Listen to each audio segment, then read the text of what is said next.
性爱内涵答天宫草提问 Essence of Sexuality, in response to Tiangong Celestial's question. Jiefeng. Question. I once practiced the integration of all practices exercise. In the advanced stages, the focus was nearly entirely on cultivating sexual energy, such as joy meditation and dual cultivation of yin and yang. I would like to ask the guide if nature here refers to sexual nature, and whether seeing one's nature and becoming a Buddha through nature implies sexual nature. Is it the same as the sexual nature we discuss in Life Genuine, or is there a difference? Please explain in detail. Answer. Nature is structure. It is both the structure of all things and of life itself. The nature of all things, including all living beings, is determined by their structure. The structure determines the nature. The nature of water is different from that of a mountain. Human nature is distinct from animal nature, male from female, divine nature from Buddha nature, cloud nature from stone nature, sheep nature from wolf nature, night blooming jasmine from tulips, willow trees from peach trees, and so forth. Every entity's nature varies according to its structure. Every entity has a nature. As long as a structure exists, nature will emerge from it. Even objects created by humans possess a nature, as they all have structures. To change nature, the structure must first be altered. When the structure changes, so does the nature. In nature, alloys do not naturally occur, but when elements like carbon are added to certain metals, they form alloys, altering the original nature of the metal. Nature is Tathagata, which represents the intrinsic, original nature. All nature originates from the consciousness of the greatest creator, and thus the creator is the source of all nature.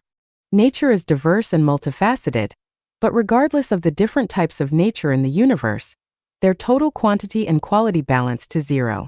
This is similar to the 5 elements, metal, wood, water, fire, and earth, which mutually generate and restrict one another, maintaining universal symmetry. If this balance is broken, the universe would perish. Who maintains this symmetrical balance? The answer is the Tao. Human beings possess both heavenly nature and acquired habits. Heavenly nature is the original nature, while acquired habits are formed ingrained habits and behavior. Heavenly nature was established by the Creator, while acquired habits result from human choice. Cleansing acquired habits to return to heavenly nature aligns with the greatest Creator's Tao, which leads to peace and happiness. Love is the core of nature.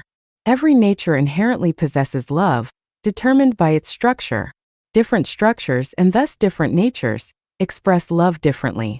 There are 3 primary expressions of love: through giving, absorbing, or mutual benefit. Some insects and animals express love through giving, even at the cost of their lives, like certain spiders. Others, like wolves and birds, express love through absorption. Wolves eat sheep and birds eat insects. Human love mainly combines both giving and absorbing, while only the celestial beings of the 10,000-year world and the Elysium world practice love as mutual benefit.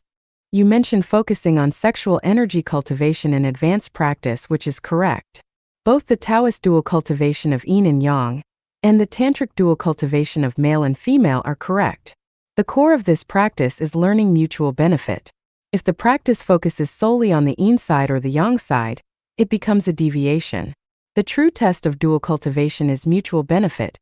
If both benefit, it is righteous, but if only one benefits, it is a deviation from the righteous path. Both advanced sexual energy cultivation and dual cultivation of yin and yang involve absorbing energy through sexuality. I have often said that consciousness, structure, and energy are the keys to uncovering all mysteries, and sexuality is no exception. The nature in sexuality is indeed the same as in seeing one's nature and attaining Buddhahood, and it is also the same nature we speak of in Life Genuine. The purpose of Life Genuine's Crossing the River of Sexuality aims to transcend patterns of giving or absorbing in sexual relationships, striving instead for mutual benefit. True dual cultivation for mutual benefit is a matter of intention and spirit, not physical contact or intercourse, and therein lies a profound mystery. Ultimately, all spiritual practices from all paths lead to Tathagata, to a return to simplicity, and to the restoration of heavenly nature. This is correct. Wolves must eat sheep and sheep must eat grass. If wolves stopped eating sheep or sheep stopped eating grass, it would go against heavenly nature and the Tao. Many practices advocate turning inward, essentially to rediscover one's heavenly nature or original nature. However, Life Genuine is different. We are not aiming to return to our original nature or to Tathagata, as this could reveal we were originally wolves or sheep. So, regardless of what one's original nature might have been, our goal is to cultivate the nature of supercelestial beings. How do we cultivate the nature of supercelestial beings? By transforming the non-material structure of human life into the non-material structure of supercelestial life. Once the structure is transformed, supercelestial nature is attained. How do we transform this structure? Through consciousness, by replacing human consciousness with supercelestial consciousness. And how do we develop this consciousness?